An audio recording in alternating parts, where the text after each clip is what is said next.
आप ठीक होंगे, मैं भी ठीक हूँ। मैं अपने ब्लॉग की स्टार्टिंग 10 बजे से कर रही हूँ। वीडियो में आप लोग बने रहे और मैं जा रही हूँ भागवत में, और भागवत में जाने के बाद आप लोगों को दिखाऊंगी।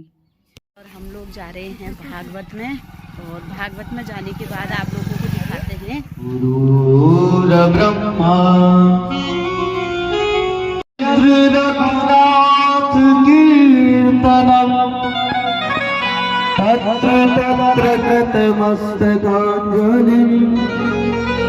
वास्तवारि परिपूर्णलोचनं मारुतिं नमत रसशान्तकम् राधे मेरी स्वामिनी। जी महाराज की जय हो। बोले श्री सुखदेव जी महाराज की जय हो। श्री परीक्षित जी महाराज की जय हो। वृंदावन धाम की जय हो। उत्तराखंड धाम की जय हो। भगवत सेवा धाम की जय हो। श्री छोटा कैलाश धाम की जय हो। जय जय। के मध्य हम मनुष्य रह रहे हैं, हम मनुष्यों के भाग्य को देखें। मेरे को आधार सीताराम के चरणार बिंद, मेरे को आधार सीताराम के चरणार। भाव से बाकी बिहारी लाल की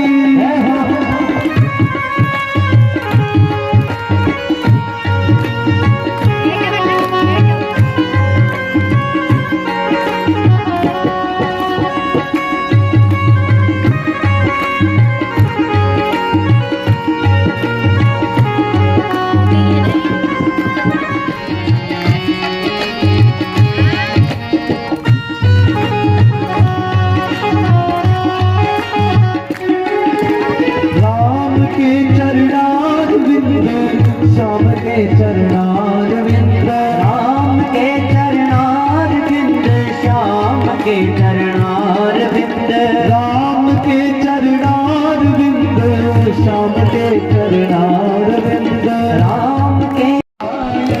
श्रीमन नारायण नारायण नारायण, श्रीमन नारायण नारायण। कहाँ हुआ भगवान का जन्म? मथुरा में। भगवान नन्हे से मथुरा से उठ करके कहाँ की ओर गए? गोकुल की ओर।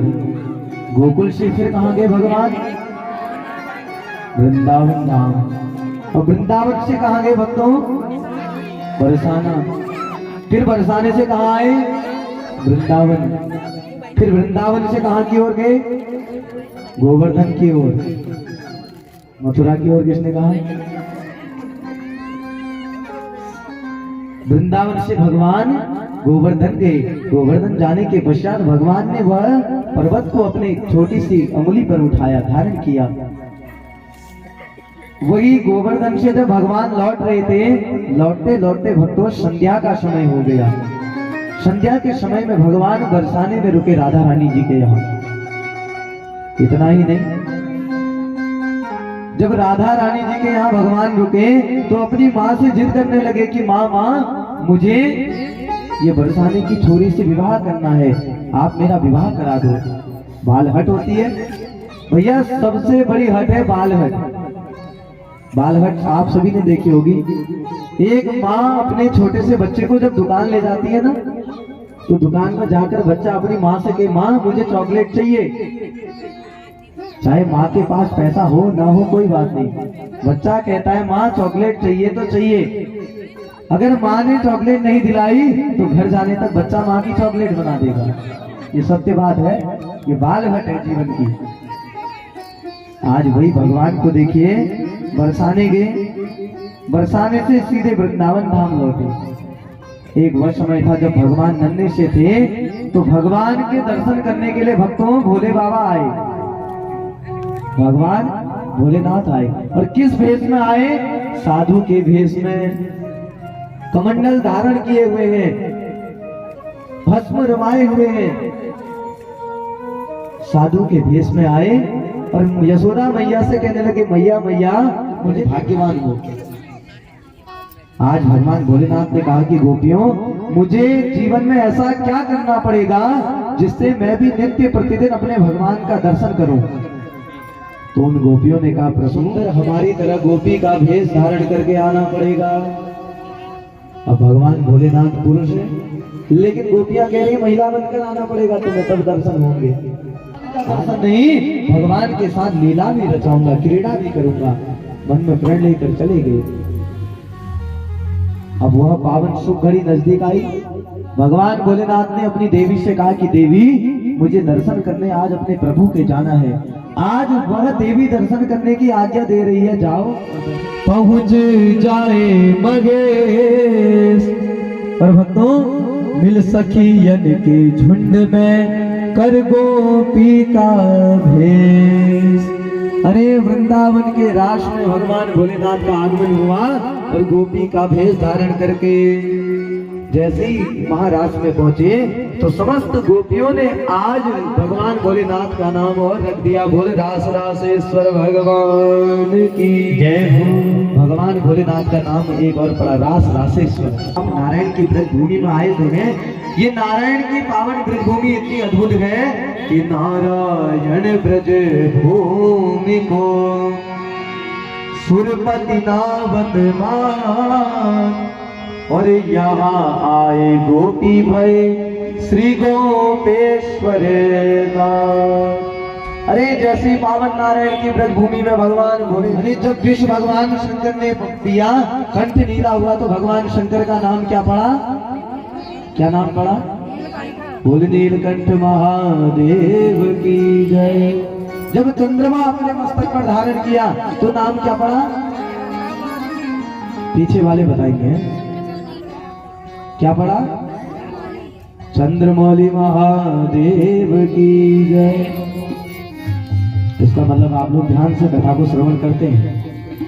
मैं बीच बीच में पूछता रहूंगा, ठीक है? मैंने अभी तक तो किसी को उठाया नहीं, लेकिन आप में से किस किसने गोपेश्वर भगवान के दर्शन किए वृंदावन जा करके? एक माता जी ने। भगवान ने चाहा तो जीवन में एक बार आपको लेकर वृंदावन अवश्य जाएंगे।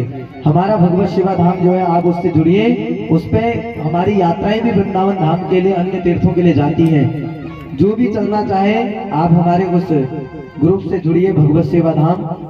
पीछे काउंटर में आप लोग संपर्क करिएगा, आप लोगों को भी वृंदावन धाम के दर्शन अवश्य कराए जाएंगे।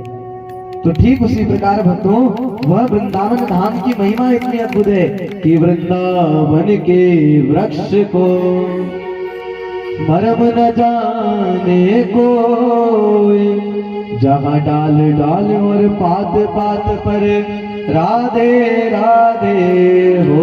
प्रेम से बोलिए राधे राधे। भक्तों, वह वृंदावन धाम के संतों को देखिए आप, वह संतों की महिमा को देखिए। अरे एक परम संत वह भी थे नारद जी, जो अनेकों अनेक तीर्थों में गए। तीर्थ जाने के बाद भी नारद जी के मन को शांति नहीं मिली। नारद जी जो जगत की चिंताओं को दूर करते हैं। अब आज की भाषा में नारद किसे कहा जाता है? त्यागी जी महाराज का बाबा है, त्यागी, घर बार छोड़कर आए हैं। इसीलिए कहते हैं कि मतलब भरी दुनिया में कौन किसका होता है, और धोखा भी वही देता है जिसपे हमें ज्यादा भरोसा होता है कि नहीं। अब भरोसा किस पे आजकल? संसारिक वस्तुओं पे। भैया आप सभी को पता है कि ये संसार को छोड़कर जाना है, तो अपना क्या है यहाँ?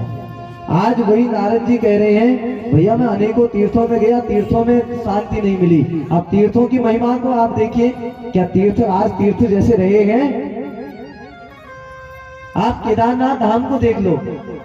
पहले से भक्तों तीर्थों की महिमा ऐसी होती थी कि बच्चों का कर्तव्य होता था अपने माता पिता को पहले तीर्थ भेजना। उसके बाद माता पिता जब तीर्थ करके लौटते थे तो वह बच्चे, पूरा गांव उनके चरणों को छूता था, पूरे तीर्थ का फल प्राप्त होता था। आज केदारनाथ में बर्फ पड़ी नहीं और लगा दी दौड़ है, मम्मी बर्फ पड़ी है, पापा बर्फ पड़ी है, यहाँ लो देखो। भगवान भोलेनाथ के दर्शन करे नहीं, बर्फ देखने पहले चल दी। तो इसीलिए ये तीर्थों का जो अपमान, विप्रिण्यो लोभान पतिनाम चकलकनम। नारद जी कह रहे तीर्थ भी चले गया। अब मैंने सोचा भैया जरा हरि गुण गाहा, कलयुग केवल हरि गुण गाहा, गावत नर पावनी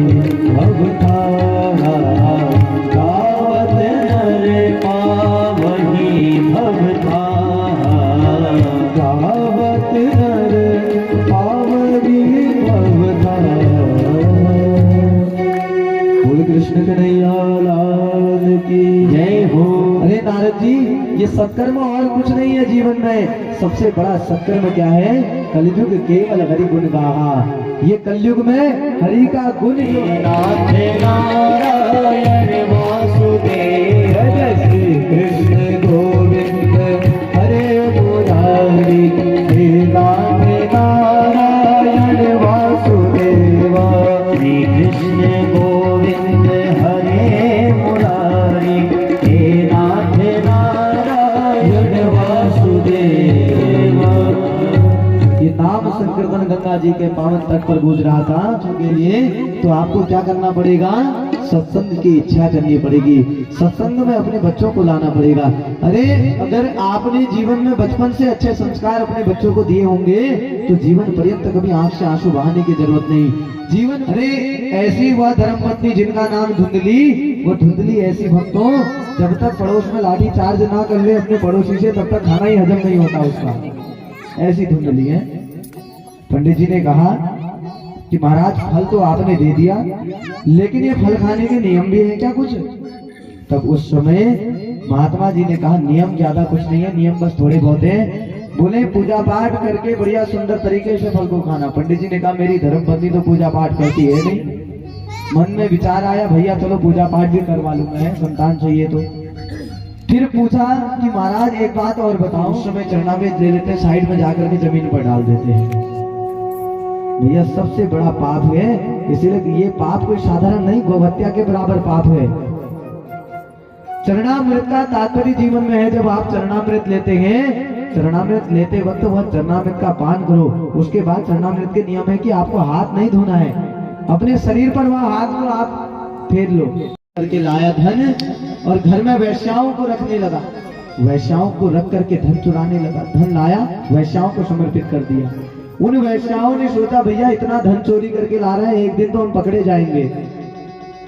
तो उसी समय वह धुंधकारी के हाथ पांव उन वैश्याओं ने बांधे और बात करके गरम आग जला करके धुंधकारी के मुंह में गरम आग के कोयले भर दिए। अरे तड़प तड़प करके जल जल करके धुंधकारी ने प्राण त्याग कर दिए। प्राण त्याग करते वक्त धुंधकारी ने यही बात सोची, अगर मैं आज अपने माता पिता को कष्ट नहीं पहुंचाया होता तो आज मेरा जीवन कितना अच्छा व्यतीत होता। बच्चों कहने का तात्पर्य ये है कि जीवन में चाहे कितना ही बड़ा संघर्ष आ जाए, चाहे कि जीवन में कितनी बड़ी विपदा आ जाए, जाने अनजाने में अपने माता पिता को कभी अपशब्द नहीं बोलना चाहिए। भैया संसार में कोई किसी का नहीं है, अंतिम में अगर ये जीवन में अगर कोई सच्चा भगवान है तो हमारे माता पिता हैं। एक बार अपने माता पिता के लिए जोरदार तालियां बजाएं। साथ ही साथ गांठें चटक गई भक्तों, उस बांस में से एक दिव्य पुरुष प्रकट हो गया। वो पुरुष कैसा दिख रहा है? दिव्य रूप धरो जातस तुलसी दल मंडितः पीतवासो घनश्यामो मुकुटी कुंडलान्वितः। अरे मोर मुकुट धारण किया हुआ पुरुष, कानों में कुंडल है, पीला पीतांबर ओढ़ा है, ऐसा लगता है जैसे बांस में से आज हमारे गोविंद प्रभु प्रकट हो गए हो। बोल कृष्ण कन्हैया लाल की जय हो। मेरो है वह धुंधकारी को कितनी प्रसन्नता हो रही होगी, विमान में बैठकर भगवान के साथ जा रहा है। गोविंद मेरो है, गोपाल मेरो है, गोविंद मेरो है, गोपाल मेरो है। ये तो बाके बिहारी नंदलाल मेरो है, वो तो बाके बिहारी नंदलाल मेरो है, वो तो बाके बिहारी नंदलाल मेरो है, वो तो बाके बिहारी नंदलाल मेरो है। गोविंद मेरो है, गोपाल मेरो है, गोविंद मेरो है, गोपाल मेरो है। जय हो। अरे आज वह धुंधकारी कह रहा है गोविंद मेरो है, गोपाल मेरो है, प्रभु आपने उद्धार कर दिया। विमान में बैठा है और अकेला मेरो है। गोविंद मेरो है, गोपाल मेरो है, गोविंद मेरो है, गोपाल मेरो है। ये तो बात राधा रानी के हम हो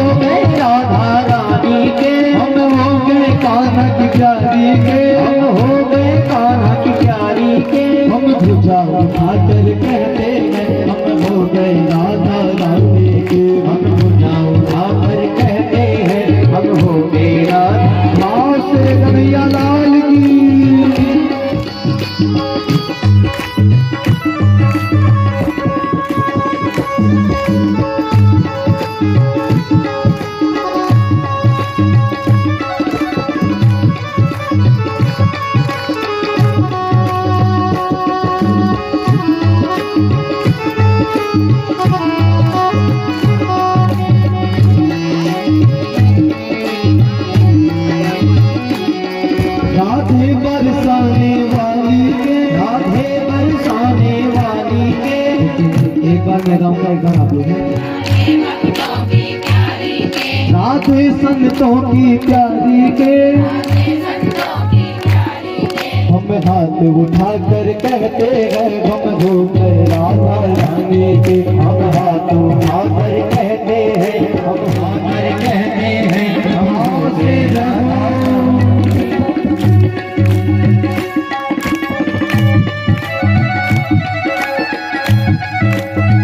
बाके बिहारी लाल की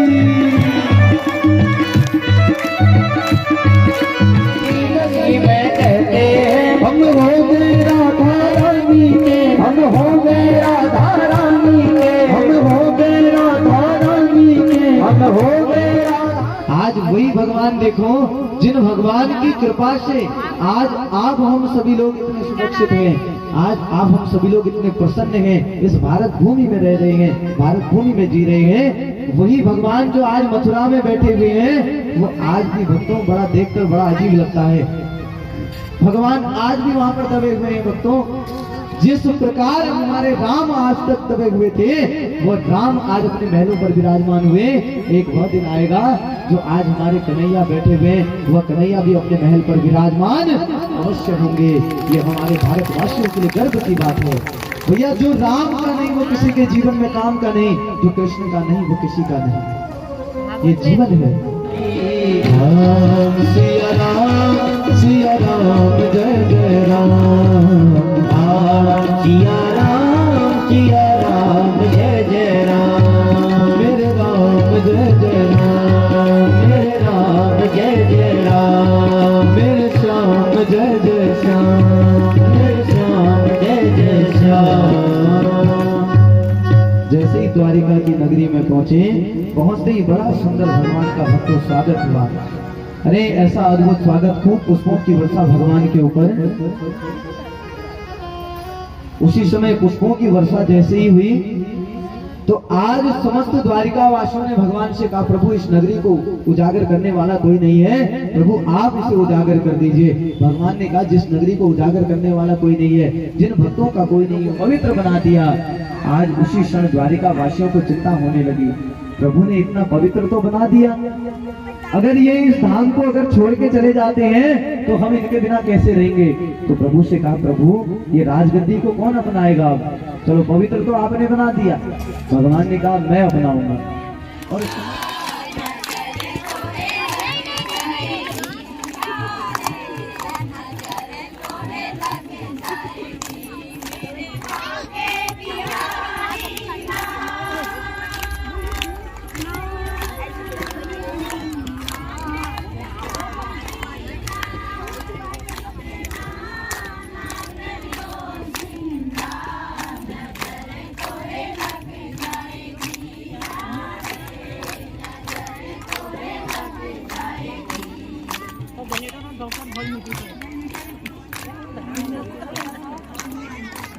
डॉक्टर मन नीति डॉक्टर के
Apa jadi benar? Mana nanti kamu?